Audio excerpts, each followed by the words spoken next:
Siapa di antara kamu yang suka banget nonton film aksi? Apalagi aksi jebolan industri film Hollywood? Pasti banyak. Wajar sih, mengingat bahwa produksi Hollywood selalu memukau mata. Film-film aksinya dapat menghadirkan berbagai adegan keren yang terkesan nyata dan membuat para penonton terkagum-kagum. Tak jarang, biaya yang dihabiskan pun bisa membuat geleng-geleng kepala. Tapi tahukah kamu kalau di balik totalitas pembuatan film Hollywood tersebut, nyatanya ada juga yang sampai menelan korban jiwa, bahkan banyak diantaranya yang merupakan film papan atas loh.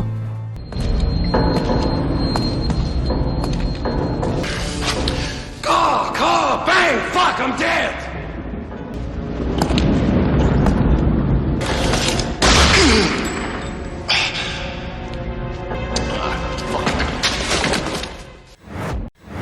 The Conqueror.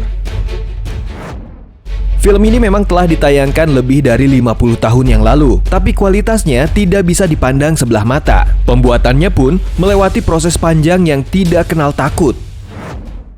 Bagaimana tidak, ternyata lokasi syuting yang digunakan dalam film ini adalah Utah, Amerika Serikat. Beberapa dari kamu mungkin sudah tahu mengenai sejarah tempat tersebut. Namun bagi yang belum tahu, tempat tersebut adalah lokasi di mana Amerika Serikat melaksanakan tes nuklir pada saat itu.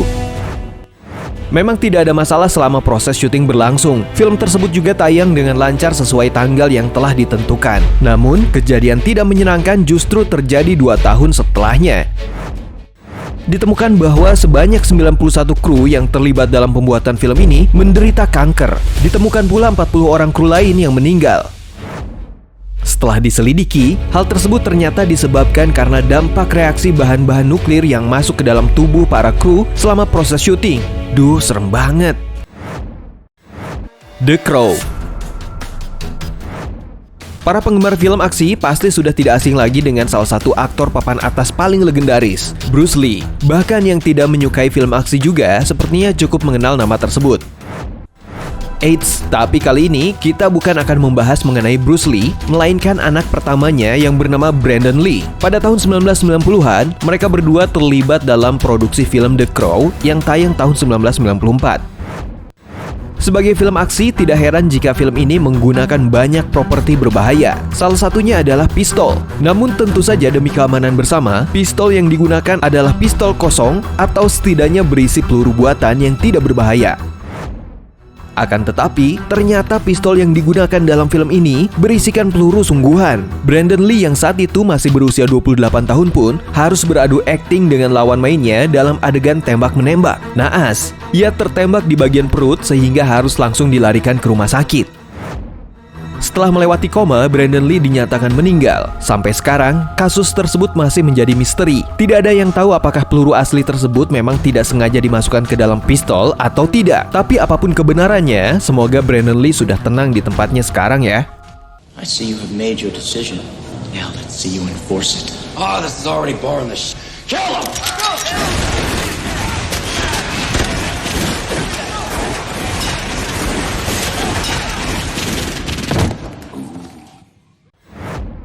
Triple X. Meskipun terbilang cukup jadul, namun para penggemar film aksi sudah pasti tahu mengenai film yang populer ini. Berhasil melambungkan nama Vin Diesel karena aktingnya yang keren dan patut diacungi jempol, ternyata masih membutuhkan stuntman atau pemeran pengganti loh. Meskipun begitu, stuntman yang terlibat juga bukan yang sembarangan, melainkan seorang pria berpengalaman bernama Harry O'Connor. Terkenal dengan berbagai adegan ekstrim, saat itu pun O'Connor harus melakukan adegan yang pasti memacu adrenalin, yaitu terjun payung. Pada pengambilan pertama, semua berjalan mulus tanpa tragedi apapun. Namun nasib justru berkata lain pada pengambilan gambar yang kedua. O'Connor yang seharusnya mendarat di atas kapal selam, malah terbentur di sebuah jembatan dengan kecepatan tinggi. Ia pun tewas seketika. Bukan hanya itu, film ini juga sempat memicu kontroversi ketika sang sutradara berniat untuk menayangkan rekaman yang diambil dari adegan O'Connor tersebut ke dalam bagian akhir film. Waduh, seram juga ya.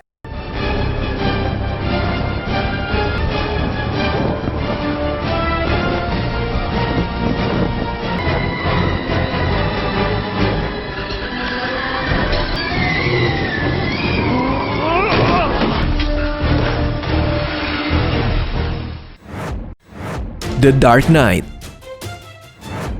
Film The Dark Knight memang cukup dikenal bukan hanya karena jalan ceritanya yang keren dan menghibur, namun juga karena kutukan yang beberapa kali menghampiri orang-orang yang terlibat di dalamnya.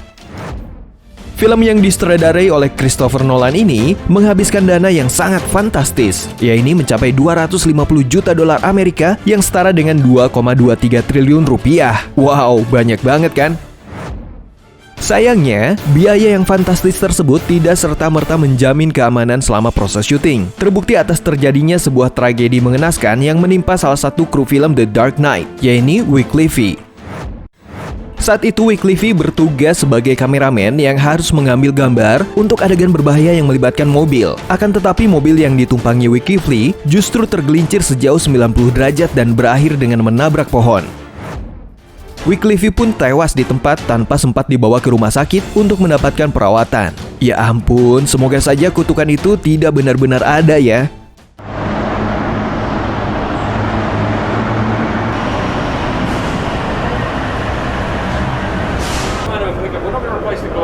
Okay. Just a quick reset of the wire over.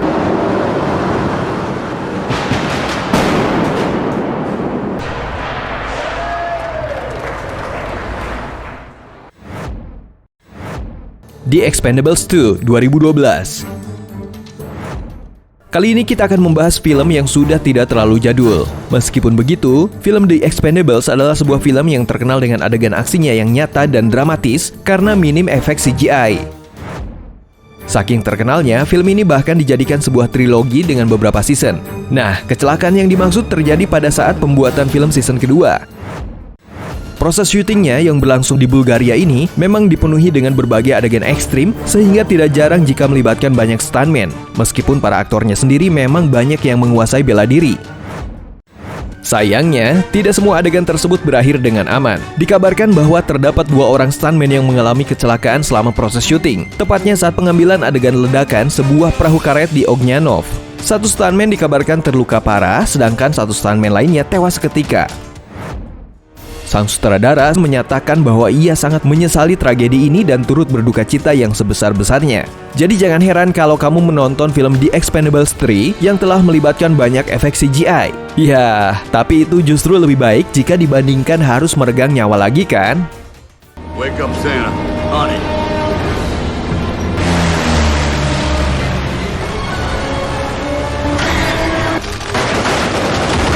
Shoot top! Fire! Fire! Yeah! Missing in Action. Film yang terakhir ini adalah film yang juga terbilang sangat jadul, yaitu Missing in Action, yang tayang perdana pada tahun 1984. Wah, kamu udah lahir belum tuh? Mengingat bahwa tayang pada zaman yang belum cukup modern, film ini pun tidak menggunakan banyak teknologi mutakhir dan banyak adegan yang masih terlihat cukup kaku.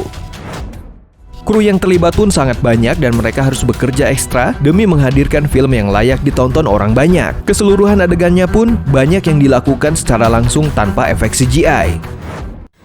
Sayangnya, hal ini mengakibatkan orang meninggal dalam kecelakaan helikopter ketika sedang proses pengambilan gambar. Waduh, sedih ya.